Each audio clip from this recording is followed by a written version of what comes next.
Videos showed the sky light up and several loud bangs were heard.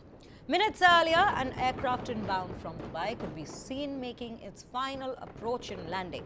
Explosions did not appear to be within the confines of the airport, but were visible from the Sinelfil, about 4.2 miles northwest of the airport.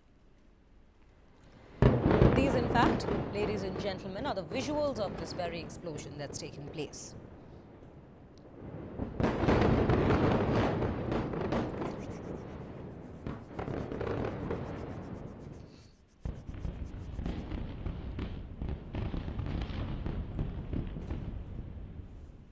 (1,974) with another 9,384 injured since October 7th of last year. The Israeli onslaught has also claimed the lives of 127 children. Israeli airstrikes have killed 40 staffers of medical and emergency teams in addition to damaging dozens of healthcare facilities.